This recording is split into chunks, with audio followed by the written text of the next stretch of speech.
afternoon, everybody. Welcome to the show. Sorry for the late start. That is pretty much all self-inflicted as I rolled out the intro, rolled out the warning music, and didn't start the recording. So, yeah, it's good to be here. Good to be here and down in Studio B. This is Back to the Window, by the way, Back to the Window with Scott and Scott.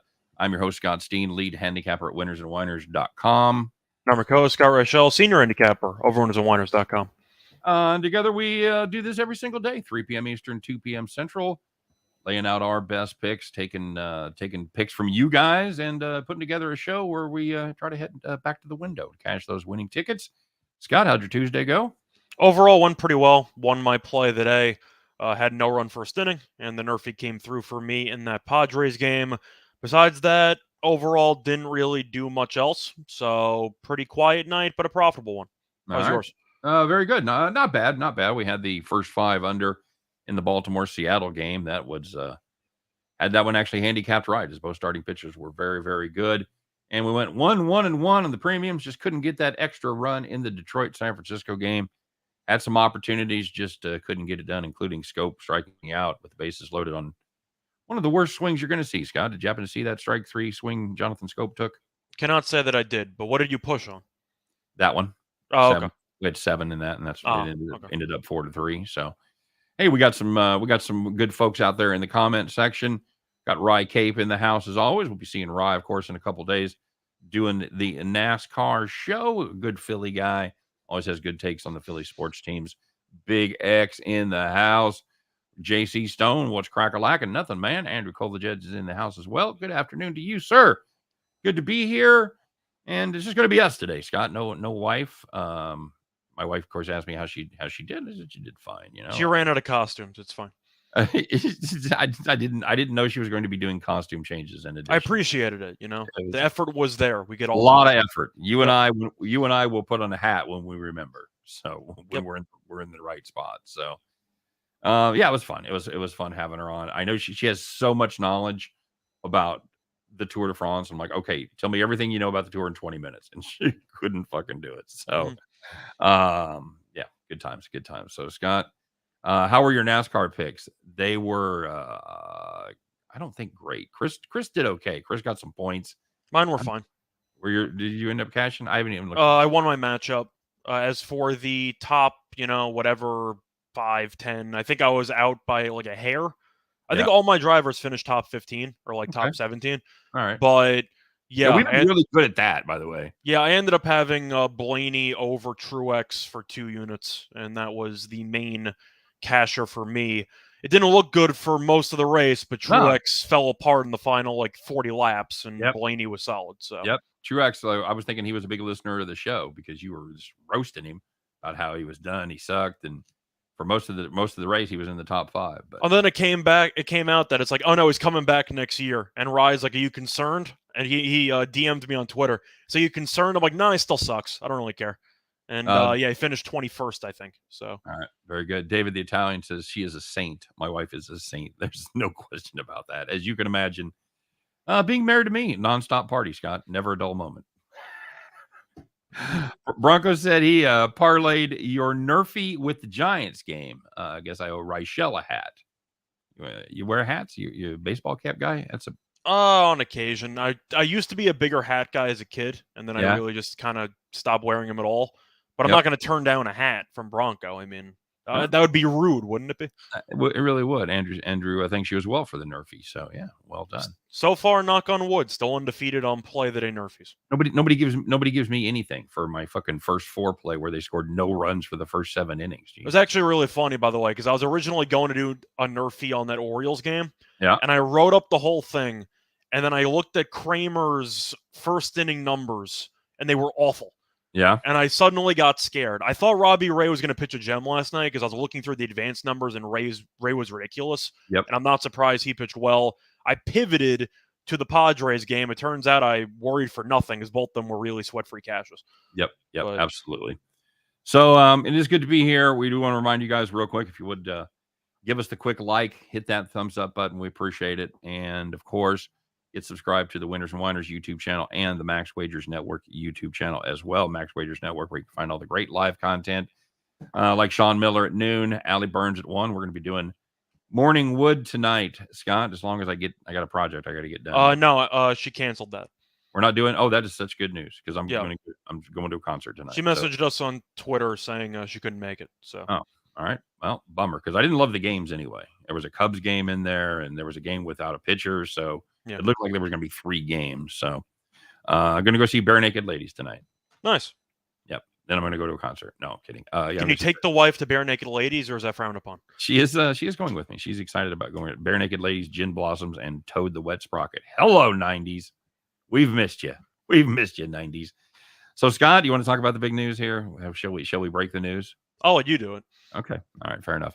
So, guys, this is Wednesday. Tomorrow will be Thursday, and the next day will be Friday. So far, I'm not telling you anything you don't know. Here's something you don't. Here's something you don't know. Friday will be the last edition of this here show right here. It's the last show of Back to the Window, at least for the foreseeable future. Scott is going to stay around. He's going to be doing his daily stuff as usual, probably making guest appearances on other podcasts. But I am going to be working on another project that we're going to debut for football season. And I can say absolutely nothing about it right now, except it is unlike anything that has ever been done in the realm of sports betting. So that's literally isn't much information as I can give. It is a challenge, but if we can pull it off, it's going to be a very, very cool thing. I'm super excited about working on it. So stay tuned for more details on that. And as far as Chris and I's show, we will be finishing up on the whatever the Friday is before the 9th. So I guess that would be the 8th because my birthday's the 9th. It's on this Saturday. So our last show on Parlays will be the 8th.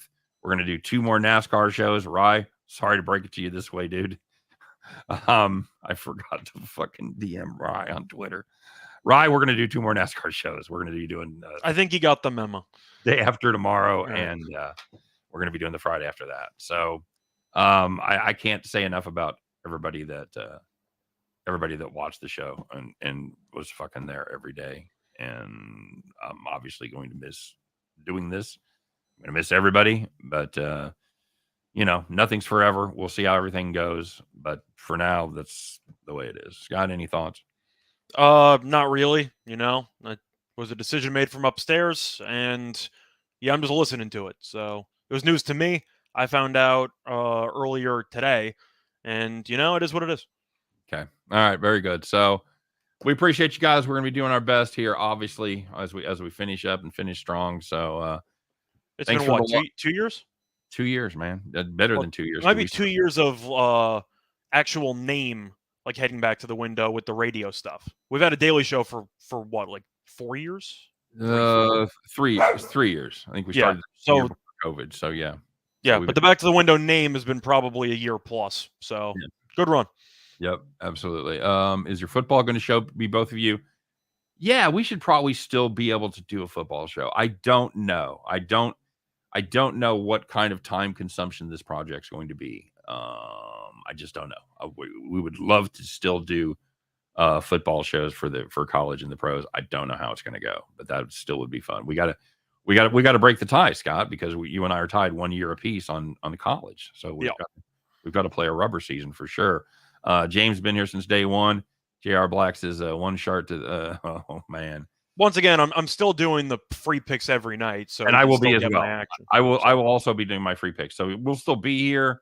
We just won't be together. We just won't be doing the live thing, which frankly was the most fun thing of what I do. So, but I get it. I understand it, and it's really my fault because it's a completely different direction. It's something that I wanted to do for a while, and they're going to make it happen, and they've got a great budget behind it. So we're going to take a shot and see what happens. So anyway, and the Max Wagers Network will still have a lot of great content over there. I'm sure Chris will be doing his show over on Max Wagers Network, and I'm sure Scott will probably be making appearances on the shows over there as well. So where can I locate Scott Jr.? JC Stone at the Winners and Whiners YouTube channel. He's doing daily videos. He's always on Twitter, and like I said, I'm sure he's going to be making guest appearances on videos over there on the Max Wagers Network. I was going to say, also just follow me on Twitter. I'm still doing podcast stuff every day. So. Right. If you ever, because Scott talks about stuff that he does for other places, and obviously we're not going to plug one place on another place. Just find me on Twitter, and I retweet everything. So correct. If you want that information, you can find Scott on Twitter and find him. You can get your fill of Reichel, dare I say. Maybe you can have time for the deep three again. Again, Bronco, I don't know, buddy. We'll see. We'll have to see how everything goes and how everything plays out. So with that being said, Scott, we should probably get to it, huh? Yeah, let's do it. Okay, let's find out.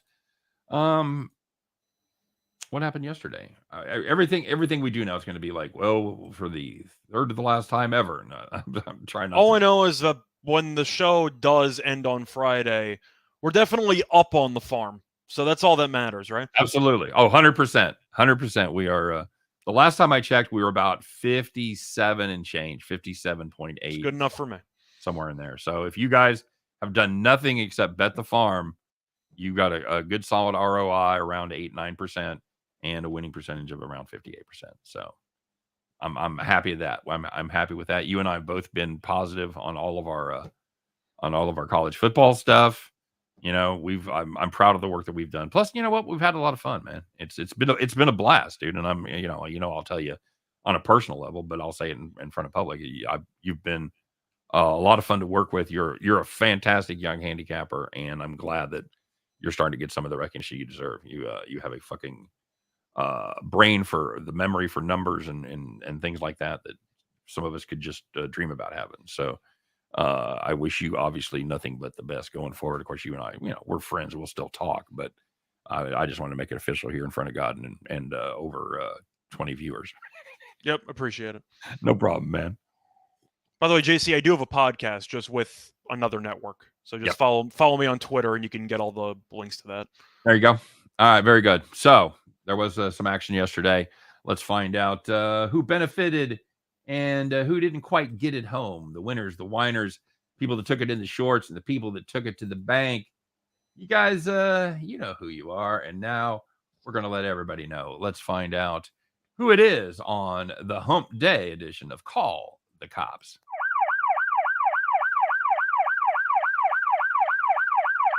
No head bobs today, buddy? No, I was just letting it play out. It's just like when you listen to Pink Floyd with your cans on. You just, yeah, that's good. Breathe in the air. Red Sox money line against the Blue Jays. They led 5-4 entering the ninth. How about that Red Sox bullpen, huh? Toronto delighting the home fans up there in Canada. They scored 2 runs in the ninth. Walk it off. Boston loses 6-5. And if you had the Yankees minus 1.5 against the Athletics, you led 2-0 after 8 innings.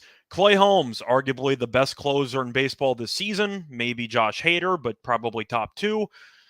Catcher interference with 2 outs to get a guy on base. And then single RBI. Yankees won 2-1.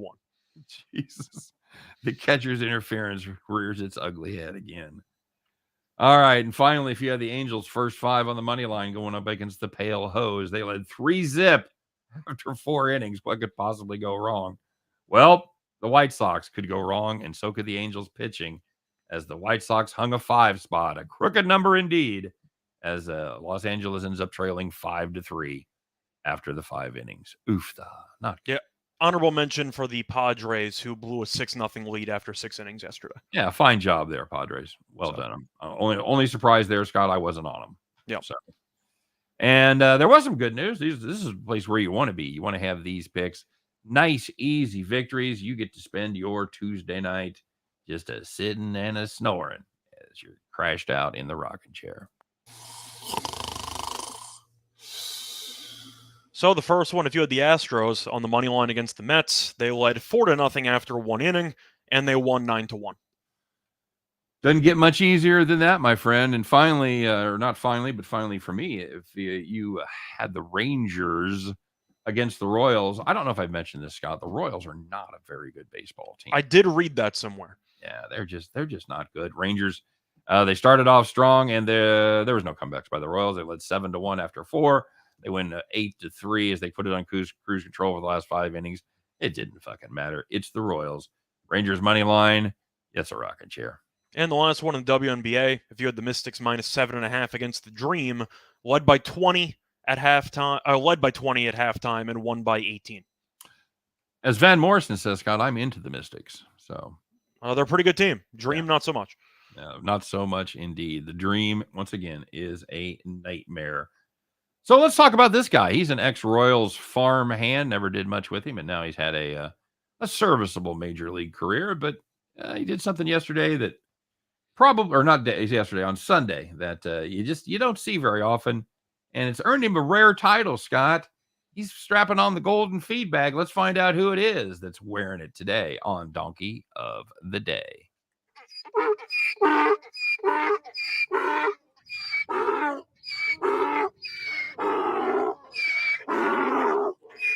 This might not be the worst one of the year, but it's got to be on a short list, right? It really does. It really does. By the way, my wife, if you did see my wife yesterday, she shares the concern of many for the fate of that donkey. Yep. Luckily for the donkey, though, after Friday, it's finally free to go. I got that off of a tape called Tijuana's Finest. I don't even know what that means. So I believe Tijuana's in Mexico, I think. It is. I'm just saying, I'm going to give you a tip right now. When it comes to the donkey show, don't go to the matinee. That's the only tip I'm giving.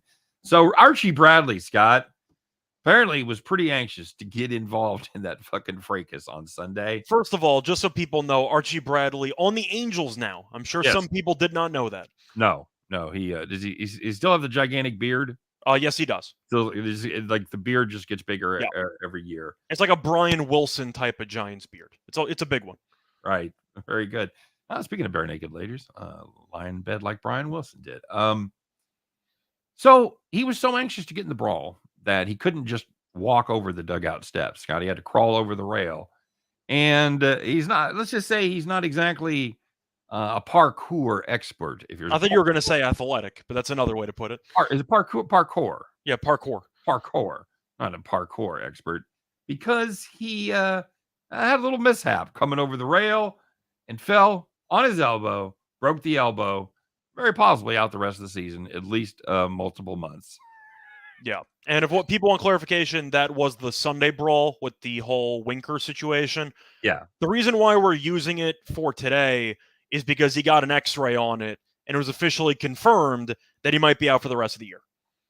So he got injured trying to climb over a fight.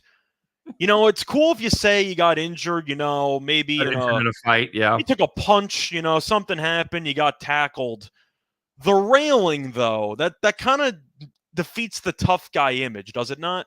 I want to see that video. I want to see him going ass over a tea kettle and landing on his Do you think he got... I want to see if he got up. Did he, try to fight with one arm? Was he just, on the floor? Man down! He got the wing down. Screaming for potentially. Medic!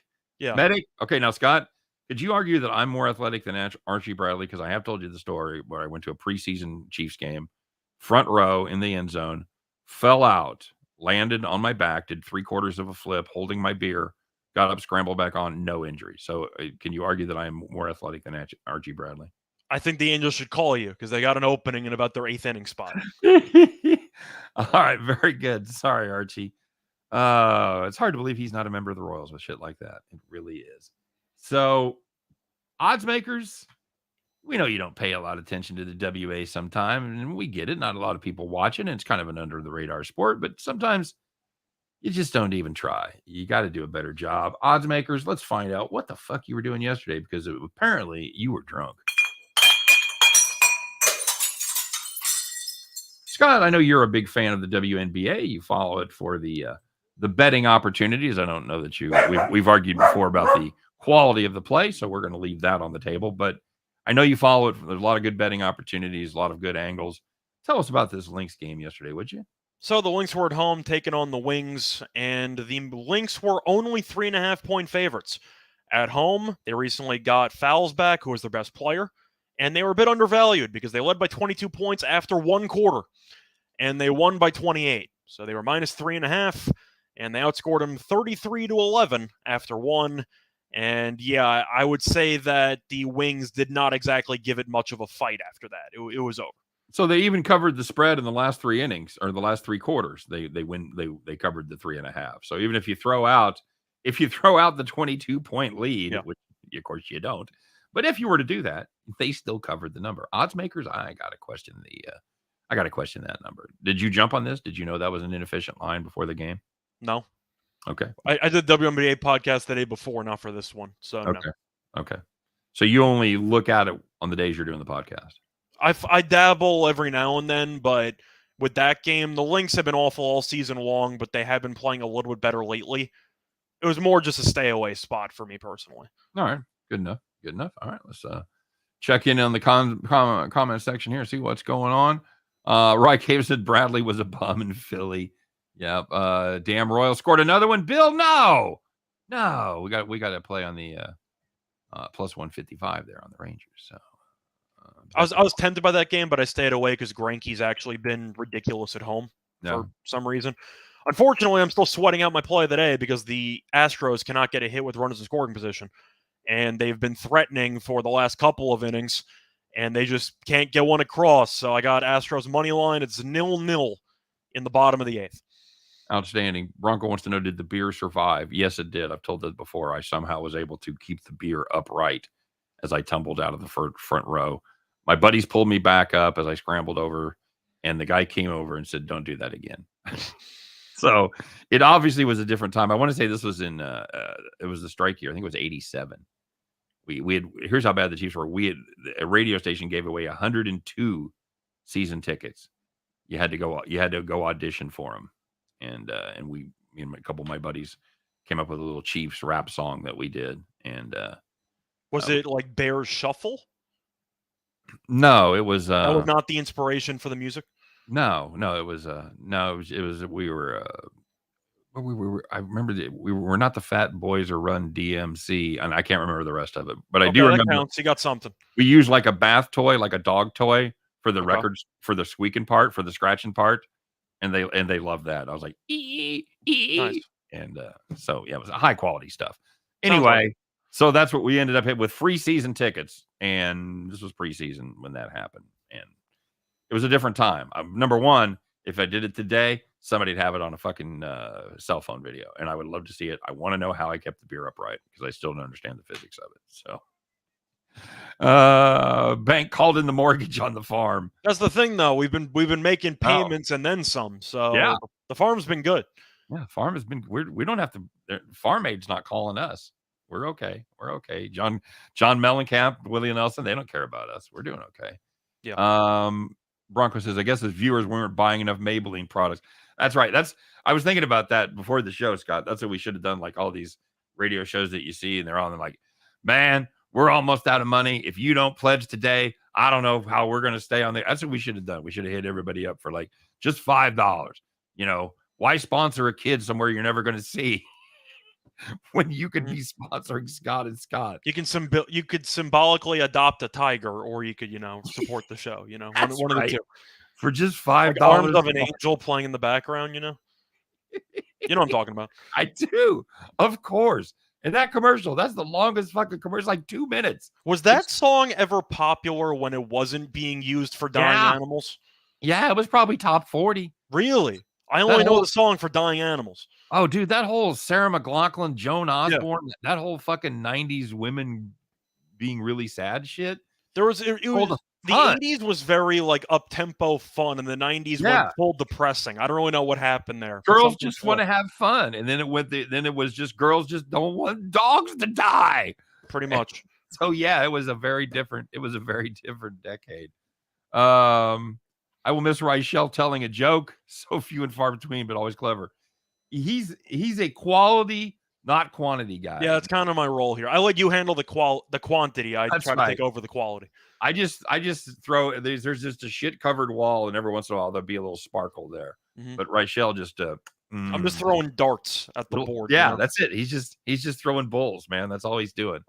And Reichel is actually very funny when you like talk to him in text and shit. He's hilarious. So okay, what else we want to talk about? You got any Wimbledon plays? Bill wants to know. Oh, the day's basically over. So no, not anymore.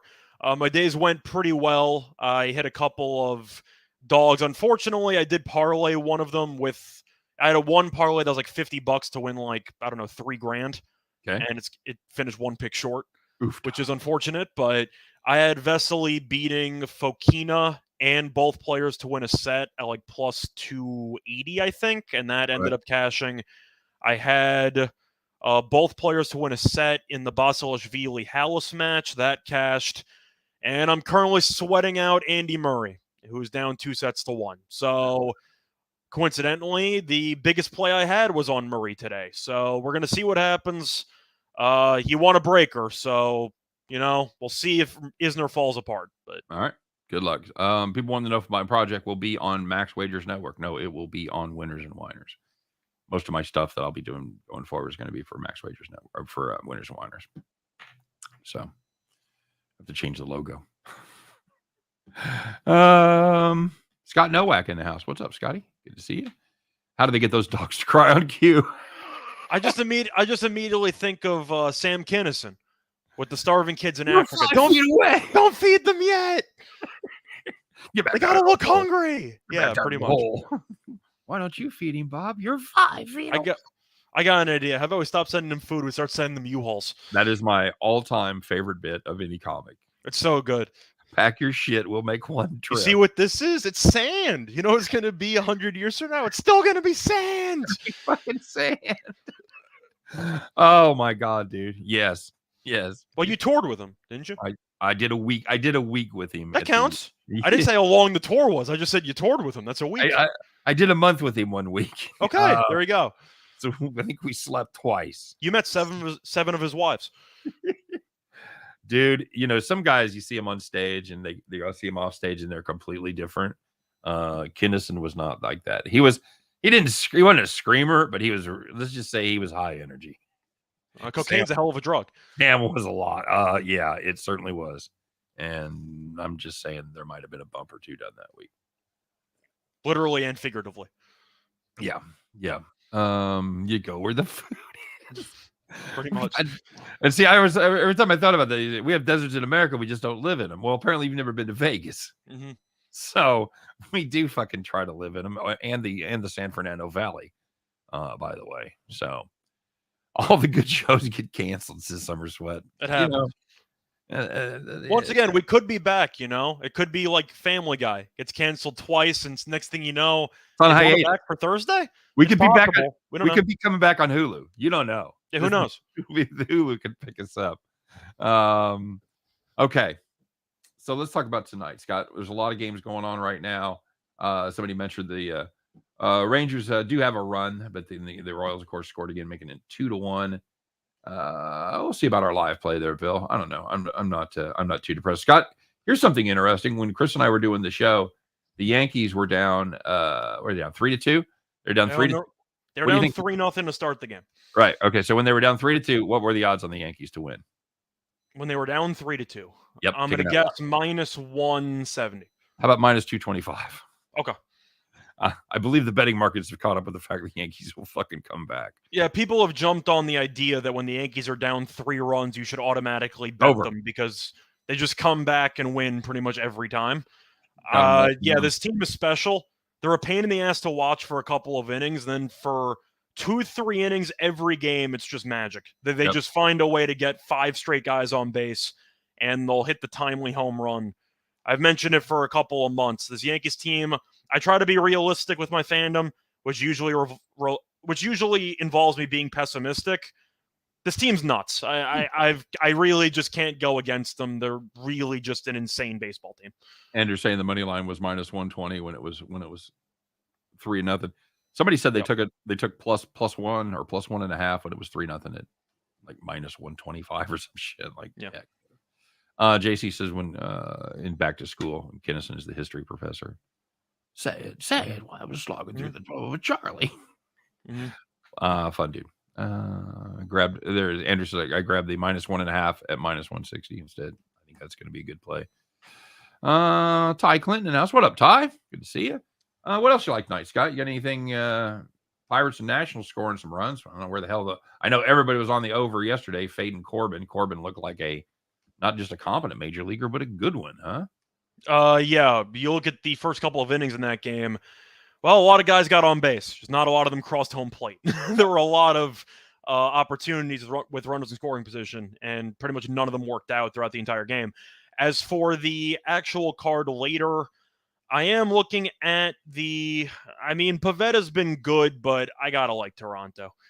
Boston doesn't have a closer. We saw it yesterday. Their closer was not vaccinated, so he couldn't travel to Toronto. And they used Hanzo Robles. What can possibly go wrong? And he blew the game. So, Boston has no closer. Pavetta has been good this season. Manoah's been better. But Toronto at home is 23-14. I understand the Red Sox have been solid, and you might be tempted at plus money, but I just think that they're in a pretty tough spot with no closer and the inferior starting pitcher. I don't hate the under. I really don't hate the first 5 under there. You can argue maybe Boston plus 1.5 because Toronto's the home team, but I'm a big Manoah guy. Yeah. I really just can't go against them. And once again, Houck's actually been a decent closer for them. Mm-hmm. If they have to use Robles in the 9th inning again, have fun. So I'll go with Toronto. I can't listen to those guys that put with K this year. I don't know. What does that mean? You know what that means? K is in the pitcher for Toronto? As in when Toronto uses bullpen guys, they group K in with a couple other relievers. John K of Steppenwolf? Are they surrounding him with a bad band? Is that Anthony K? The one who wears the glasses or like goggles and he's terrible at pitching? Okay. I don't know. Or he might mean Michael K. He might mean Beltran and Cameron Maiden in the booth for Yes. I think he's talking about Yes. Okay. I think that's what he's talking about. Okay. All right. Yeah. Very good. They're not great. I think Maben's okay. He's got a southern thing to him where he seems extremely polite all the time. Beltran, I think, is smart, but you can tell English is a second language, so he doesn't feel truly comfortable in there. But I can understand your point there, Bronco.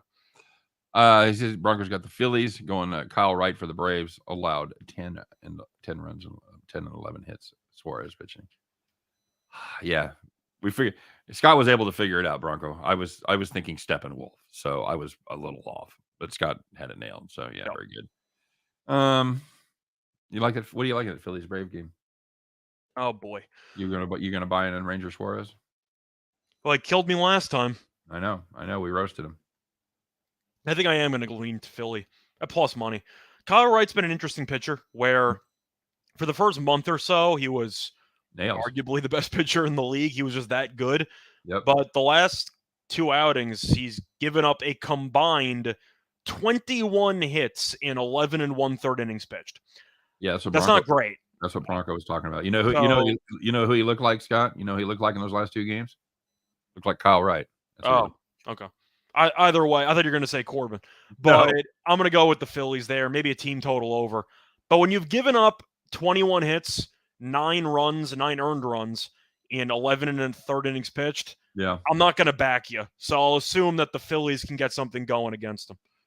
Yeah, you're getting shellied there for sure. You're getting plus money on the home team. Fuck, how do you pass that up? So,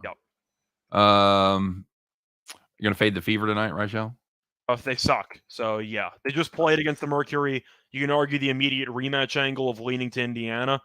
But the Mercury got rid of Tina Charles. They're playing smaller, and they've actually been really good. So, I'm actually going to go back to the Mercury. I think that they're a solid team. When you beat another team, the same team by double digits, and you only shoot 37% from the floor, I'm assuming you're going to be in a good spot to cover it again. Yeah. So. Yeah. Very good. Bronco. Oh, Born to Be Wild. Yeah, I got my motor running, buddy. I'm ready to head out on the highway. You know what I'm saying? Yep. Anything else that has your attention for this evening, sir? Not really. I wasn't thrilled by anything on the card per se. Maybe the White Sox. If you think that the offense keeps it rolling again. I mean, Trout and Ohtani are very good. They both homer yesterday, and they still lose by 7 runs. So, yeah, kind of the story of their careers. But Alcantara, a short price tonight against the Cardinals. Any interest there? They never score for him, though. I mean, that's the problem. I mean, maybe first 5 if you think they can get something across. I don't mind the under in that game. He's got a sub-2 ERA, a sub-1 WHIP, and they're 9-6 in his starts. Well, I was going to say Ohtani, of course, has been great this season. We're going to talk about the game a little bit later. But do you really want to lay minus 190 with an Angels team that you just don't really trust on a regular basis, and Kopech's been pretty good. Do you want to lay 190 with Ohtani? Who asked about that one? Somebody asked about that one? No, you were asking me what I like later on in the day. Okay. I brought up I'm saying later on in the day, I'm thinking of maybe the White Sox at a decent plus price because even though I love Ohtani as a pitcher, I have to at least acknowledge that the Angels are still not a very good team, and Kopech's been pretty good in his own right. Yep. Ohtani's been outstanding though. He's been good, but the thing is, even if the Angels are up 1-0 and Ohtani goes 6, do you really think you're set? Probably not. That bullpen is such an adventure. It's not just a job; it's an adventure. Was that the Navy? Is what the Navy? That was their slogan for a while. It's not just a job. Unless it was Army or Navy, one of the two. Okay. Can we at least get longer Reichel plays of the day? I mean, I don't know why the length matters as long as the play wins, right? It's all about the girth. That's how I look at it. There you go. So Bronco, I believe he's politely telling you, fuck no. No, he's not doing anything. I can go longer, but I mean, the play's not going to change, so I don't really know if it changes anything. Is it true you're going to start doing Capper of the Day on your channel? No. I'm going to save that. I'm going to save that for you. Okay, man. You're still doing daily shows, so you can still do it. I know. I don't want to step on your toes. And by the way, Houston finally delivered. They hit a 2-run homer in the 9th. All right. Big. Never a doubt. Finally. So was it actually Jason? If it was actually Jason Castro, I'm going to laugh my ass off. If it was actually Castro who just went yard, it was Jason Castro. The guy had been roasting the entire day. Actually just hit a 2-run homer. Okay. There you go. I'm sorry I ever doubted you, Dusty Baker. I'm sorry. They're apparently listening to the show during the game, Scott. That's apparently they are, which is really dangerous. But that can't. Let's go, Houston. Get it done. That's got to be against the rules. Thanks. We count money. It was the Navy. Never doubt my first instinct. JC Stone says 8 and 9 seats getting beat in women's Wimbledon first round. Easy money on the under 24. There you go. Yeah. All right. Well, let's get to it, shall we? We're gonna finish. We're gonna run through the tape here, Scott. We've struggled a little bit the last few days. Had a nice little 8-game run. Now we've dropped 3 straight. It's time. It's time, man. We got to finish strong.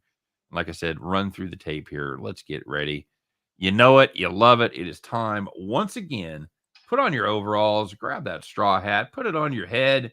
Climb aboard your John Deere. Get your keys out with the Lucky Rabbit's Foot keychain.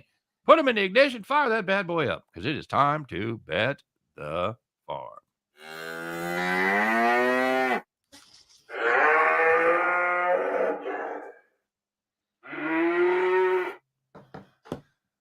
All right. There you go. Afternoon, ma'am. Good to see you at the general store. So I still laugh with us wearing these hats, Scott. I really and I love how you pull your string up. I do. You got to get it nice and tight, you know. I never noticed that you were high and tight there with your fucking bolo pulley. Yep. Outstanding. All right. I'm trying to be a professional. You know, I can't have the hat fall off mid-segment, you know. That's true. So, Scott, we had a farm play yesterday. It wasn't the best. How'd it go? We picked up a loss because Corbin and Quintana were really good when people were on base, and they didn't score enough runs. Unbelievable. All right. So, we've got one cooked up for today. What have we got, Scott? So for this one, we're going to go back to that Angels-White Sox game, and I mentioned how Ohtani's good and how Kopech's good, and we're going to back the two of them. We're going to take the no-run first inning. We're back on the Nerfies at around -120. Nerfy, I can't quit you. Can't quit you, but we've been good with them. The White Sox have actually been terrible in the first inning offensively. They're averaging just 0.4 runs per first inning, which ranks 24th in the league. The Angels are averaging 0.62 runs per first inning at home, which is 14th, which is mediocre. But Kopech so far this season has been very good in the first inning. 12 2/3 innings pitched because he got injured that one time. 2.84 ERA. And Ohtani's last 2 starts, he's basically been unhittable. 14 innings pitched, 0 runs allowed. We're going to expect a pretty low-scoring start to the game at least. Give us a 0-0 after 1 at -120. There you go. Back on the Nerfy Express. Nice price there at -120. 2 very good hurlers going at it. So that's going to be the farm, and that's going to be the show. Wednesday is in the can. Thanks for joining us, guys. We appreciate it as always. Tell your friends. A couple more to go. We're going to have a blast. We're trying to, like I said, we're going to try to finish strong, give out some great picks. All right, so come back and see us. Same time tomorrow, 3 p.m. Eastern, 2 p.m. Central. Scott and I will once again do our best to help you guys head back to the window. Take care, everybody.